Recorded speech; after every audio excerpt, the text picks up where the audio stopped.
আসসালামু আলাইকুম সুপ্রিয় শিক্ষার্থীরা, আশা করি আল্লাহর রহমতে তোমরা বাসায় এবং নিরাপদে আছো। এই মুহূর্তে বাংলাদেশের যে প্রান্ত থেকে আমার ভার্চুয়াল ক্লাস উপভোগ করছো, তোমাদের সকলকে জানাই স্বাগতম ও শুভেচ্ছা। আমি হোসনে আরা নাহার, লালমোহন সরকারি মডেল মাধ্যমিক বিদ্যালয়, লালমোহন ভোলা। আমাদের আজকের ক্লাস অষ্টম শ্রেণী বিজ্ঞান অধ্যায় পঞ্চম পাঠ 11-12 নিয়ে আলোচনা করব। সুপ্রিয় শিক্ষার্থীরা, চলো আমরা কিছু ছবি দেখি, আর ছবি দেখে বলবো যে আজকের আমাদের পাঠটা কি হতে পারে। তবে তার আগে বলবো আজকের এই অধ্যায়টি আমাদের শেষ হবে, তাই আগের ক্লাসের কিছু আলোচনা আমাদের এখানে হবে। চলো স্ক্রিনের দিকে লক্ষ্য করো, নিচের ছবিটি লক্ষ্য করো। কি দেখতে পাচ্ছ? গাড়ি থেকে কি বের হচ্ছে? ধোঁয়া বের হচ্ছে। ধোঁয়া হচ্ছে এক ধরনের বর্জ্য পদার্থ। আমাদের দেহ থেকে বিভিন্ন ধরনের বর্জ্য পদার্থ বের হয়, তা নিষ্কাশনে কোন অঙ্গ জড়িত তোমরা কি জানো?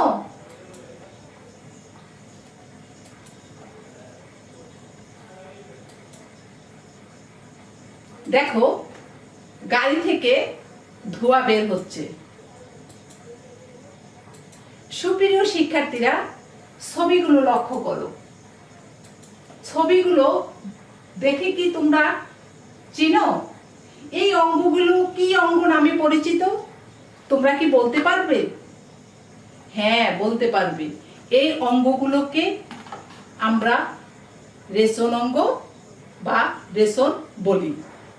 তাহলে আমাদের আজকের পাঠ শিরোনামটা কি হতে পারে? সুপ্রিয় শিক্ষার্থীরা, বলো তো, আজকের আমাদের পাঠ শিরোনাম হলো রেশন ও রেশন তন্ত্র।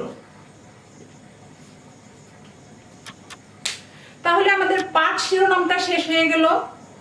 এখন আমরা শিখন ফলে চলে যাই। শিখন ফল হলো কি? যে রেশন কি তা বলতে পারবে, রেশন অঙ্গগুলোর নাম বলতে পারবে, রেশন তন্ত্রের গুরুত্ব ব্যাখ্যা করতে পারবে, বৃক্ষের কাজ বর্ণনা করতে পারবে। তাহলে চলো আমরা আমাদের শিখন ফল অনুযায়ী আমরা ক্লাসটি উপভোগ করি। সুপ্রিয় শিক্ষার্থীরা, তাহলে আমাদের শিখন ফলে রেশনতন্ত্র কাকে বলে আমরা বলতে পারবো। তাহলে জানি রেশনতন্ত্র কি? দেহের ভিতরে গঠিত বিভিন্ন রাসায়নিক বিক্রিয়া দেহের ক্ষতিকর অ্যামোনিয়া, ইউরিয়া, ইউরিক অ্যাসিড প্রভৃতি নাইট্রোজেন জাত জৈব যৌগ উৎপন্ন হয়। এদের রেশন পদার্থ বলা হয়। যে প্রক্রিয়ায় এই রেশন পদার্থ দেহ থেকে নিষ্কাশিত হয় তাকে রেশন বলে। তাহলে জানি রেশনতন্ত্র কাকে বলে? যে তন্ত্র রেশন কার্যে সাহায্য করে তাকে রেশনতন্ত্র বলি। তাহলে স্ক্রিনে লক্ষ্য করো, আমাদের দেহ থেকে এর মাধ্যমে কোন ধরনের বর্জ্য পদার্থ বের হয়। যেমন গাড়ি থেকে ধোঁয়া বের হয়, এটা হলো গাড়ির বর্জ্য পদার্থ। তবে আমাদের দেহ থেকে যেই বর্জ্য পদার্থ বের হয়, সেই বর্জ্য পদার্থটা কোন অঙ্গের মাধ্যমে বের হয় তা আমরা আজ জানব। এখানে দেখো যে কার্বন ডাই অক্সাইড আমাদের দেহ থেকে বের হয়, আর অক্সিজেন আমরা দেহে গ্রহণ করি, আমাদের দেহে অক্সিজেন গ্রহণ করি।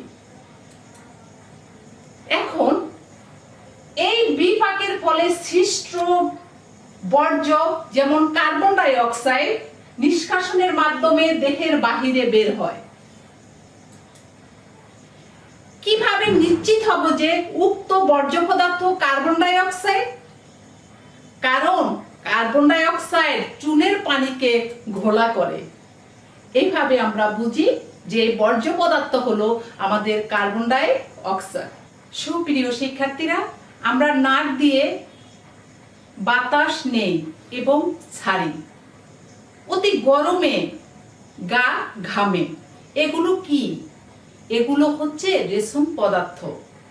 রেশন বলতে দেহের বর্জ্য পদার্থ নিষ্কাশন ব্যবস্থাকে বোঝায়।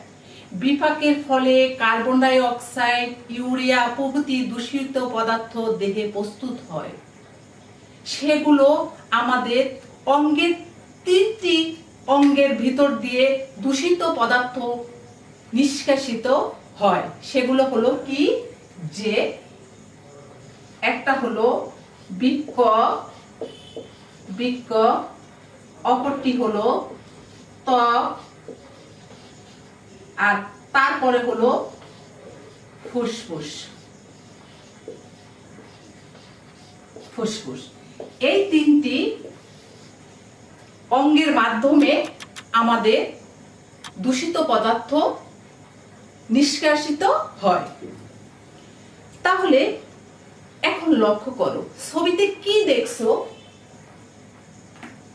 যে কোন ধরনের বর্জ্য দেহের বাহিরে বের হচ্ছে।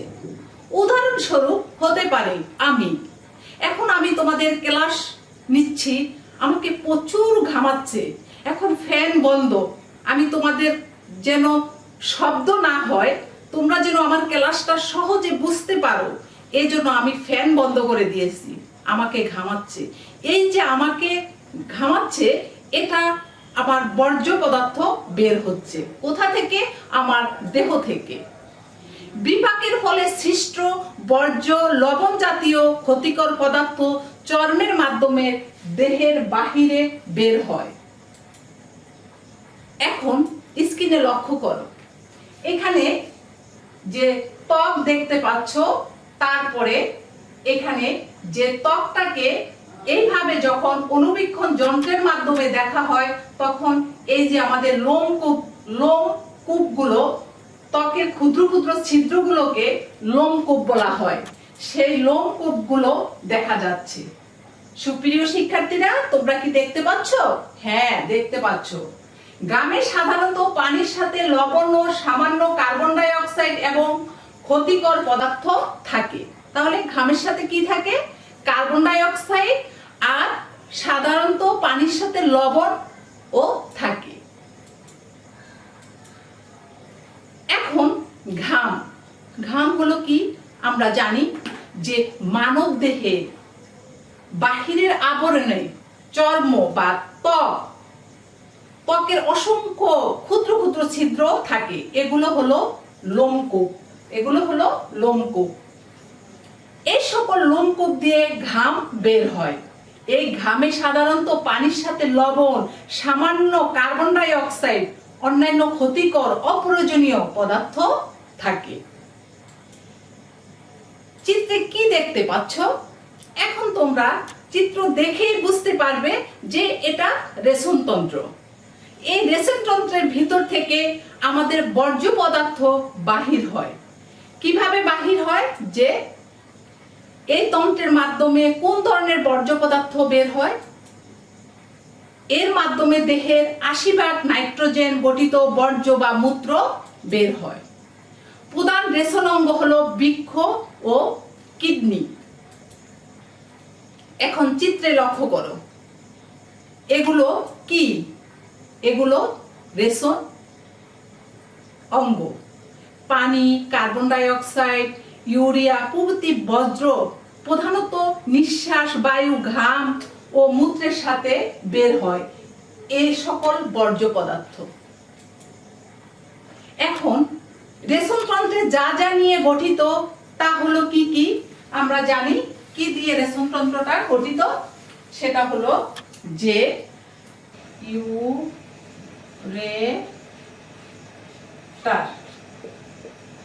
দ্বিতীয়টা হলো মূত্রথলি,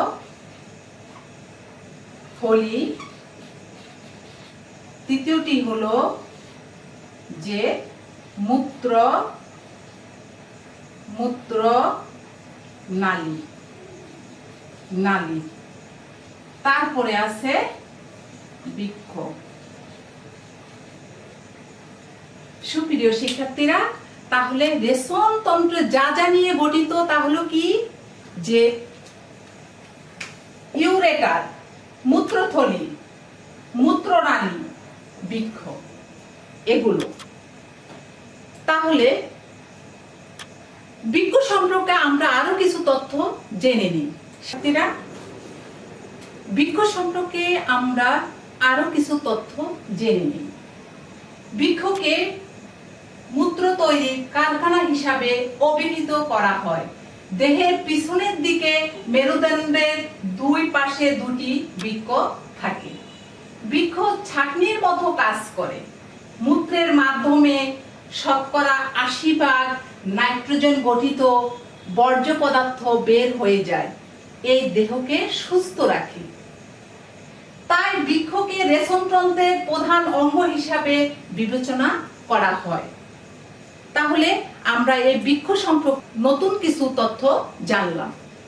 তারপরে আছে যকৃৎ আমাদের দেহের অতিরিক্ত অ্যামাইনো অ্যাসিডকে ভেঙে ইউরিয়া, ইউরিক অ্যাসিড, অ্যামোনিয়া ইত্যাদি নাইট্রোজেন দ্বারা গঠিত বর্জ্য পদার্থ তৈরি করে। এগুলো দেহের জন্য ক্ষতিকর। বৃক্ষ রক্ত থেকে ক্ষতিকর পদার্থ ছেঁকে নেয়। তারপরে হলো মূত্রের মাধ্যমে শতকরা 80% নাইট্রোজেন গঠিত বর্জ্য পদার্থ বের হয়ে যায় ও দেহকে সুস্থ রাখে।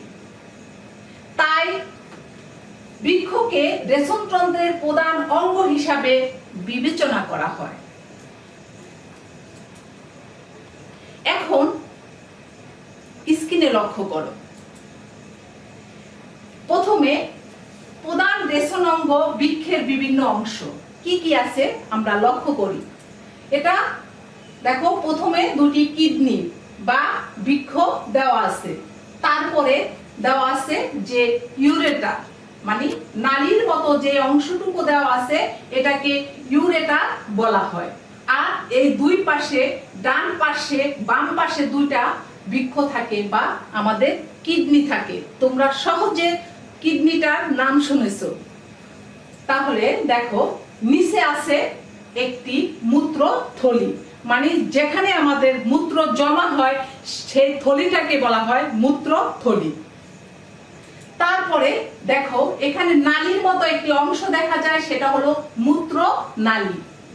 তারপরে দেওয়া আছে ভিতরে, এই অংশটাকে বলা হয় পৃষ্ঠীয় মহাধমনী।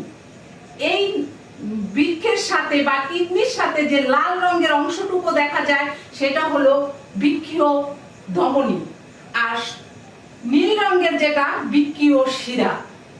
তাহলে সুপ্রিয় শিক্ষার্থীরা, আমাদের প্রধান রেশন অঙ্গের ভিতরে আছে কি, যে প্রথমে আমরা দুটি কিডনি বা বৃক্ষ দেখতে পারবো, তারপরে দুটো নালীর মতো থাকবে, নালীর মতন থাকবে, সেটাকে আমরা ইউরেটার বলবো। তারপরে মূত্রথলি, তারপরে ছোট নিচের দিকে যে নলের মতো দেখা যায় সেটা হলো মূত্রনালী। আর লাল অংশটুকুকে বলা হয় পৃষ্ঠীয় মহাধমনী। আর বৃক্কের সাথে যে লাল অংশটুকু থাকে সেটাকে বৃক্ষীয় শিরা, আর নীল অংশ যেটা সেটাকে বলা হয় বৃক্ষীয় শিরা।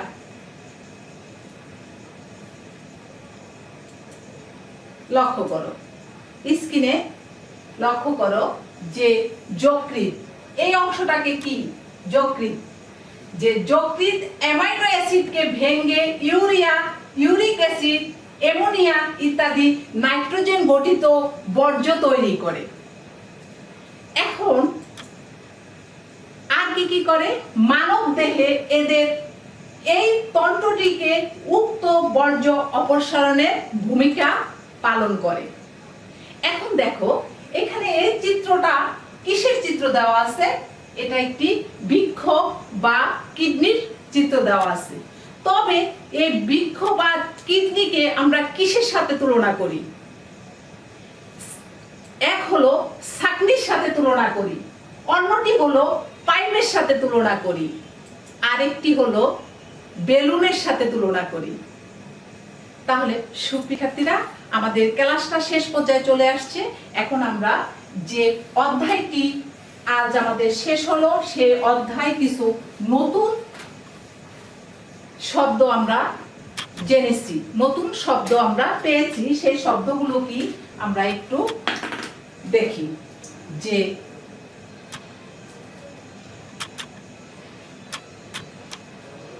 অক্সিন, হরমোন, হরমোন,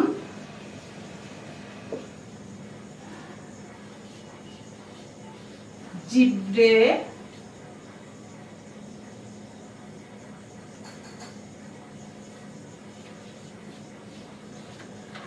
জিব্রেলিন, তারপরে ইথিলিন,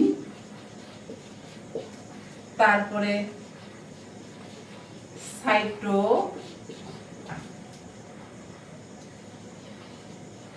কাইনিন, তারপরে নিউরন,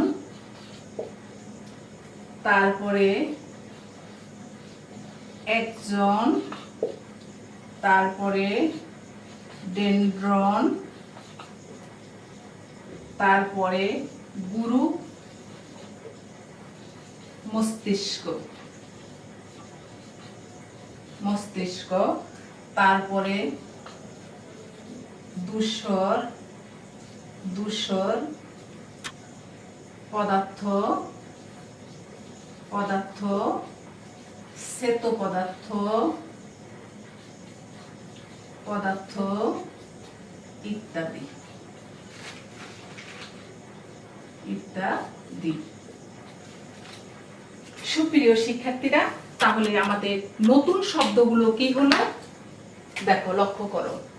একজন, hormone, gibberellin, ethylene, cytokinin, neuron, একজন, ডেনড্রন, গুরু মস্তিষ্ক, ধূসর পদার্থ, শ্বেত পদার্থ ইত্যাদি।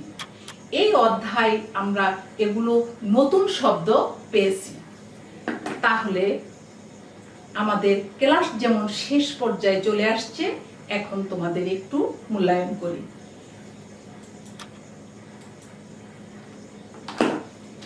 এখানে 1 নম্বরের প্রশ্ন হলো যে নাইট্রোজেন গঠিত নিষ্কাশনে মানবদেহের কোন অঙ্গটি প্রধান ভূমিকা রাখে?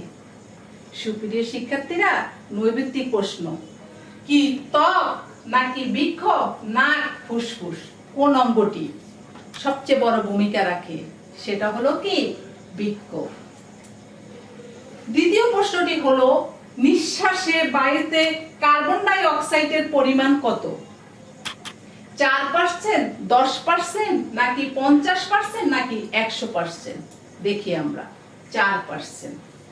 তাহলে তৃতীয় নম্বরের প্রশ্নটি দেখি, শীতের সকালে আয়নায় নিঃশ্বাস ছাড়লে কি ঘটবে? তোমরা কি জানো কি ঘটবে? নিঃশ্বাসের সাথে কার্বন ডাই অক্সাইড, জলীয় বাষ্প বের হয়, আয়না কি হয়ে যায়? ঘোলাটে হয়ে যায়। তার সাথে কি, নিঃশ্বাসের সাথে কি বের হয়? কার্বন ডাই অক্সাইড আর জলীয় বাষ্প। তারপরে দেখো রেশন অঙ্গ কয়টি? প্রথমে আমি তোমাদেরকে বলেছিলাম রেশন অঙ্গ হলো কয়টি? আমাদের 3টি। কি কি? বৃক্ষ, ফুসফুস আর হলো ত্বক। নিচের তথ্যগুলো লক্ষ্য করো। কি তথ্যগুলো? যে 1 নম্বরে হলো বৃক্ষ ছাঁকনির মতো কাজ করে। এটা কি সত্য? আমাদের ছাঁকনির মতো কাজ করে না? এটাকে আমাদের দূষিত পদার্থগুলো ছেঁকে বিশুদ্ধগুলো রেখে দেয়। ফুসফুস, চর্ম, বৃক্ষ এই 3টি রেশন অঙ্গ। অর্জুন, পেয়ারা ইত্যাদি গাছ বাকল বা ছাল মোচনের মাধ্যমে ত্বকে সঞ্চিত রেশন পদার্থ ত্যাগ করে। তাহলে উত্তর আমাদের কি হবে? প্রথম হলো 1-2 না 1-3 না 2-3 না 1-2-3। উত্তর হলো আমার 1-2-3। সুপ্রিয় শিক্ষার্থীরা, কি সহজ না? হ্যাঁ। মূত্রের মাধ্যমে শতকরা কত ভাগ নাইট্রোজেন গঠিত বর্জ্য পদার্থ বের হয়? অনেকবার তোমাদের আলোচনা করেছি যে আমাদের 80 ভাগ। তাহলে এখানে দেওয়া আছে 70 ভাগ, 80 ভাগ, 85 ভাগ, 90 ভাগ। তাহলে আমাদের 80 ভাগ। তাহলে মূল্যায়ন আমাদের শেষ হলো। এখন আমরা বাড়ির কাজটি নেই। তোমরা খাতায় বাড়ির কাজটি লিখে ফেলো। বাড়ির কাজ হলো প্রধান রেশন তন্ত্রের চিত্র অঙ্কন করে তার বিভিন্ন অংশ চিহ্নিত করে আনবে। আমি কিন্তু তোমাদের বোর্ডে চিত্রটা আঁকি নাই, তবে স্ক্রিনে তোমাদেরকে দেখিয়ে দিয়েছি কিভাবে চিত্রটা আঁকতে হবে।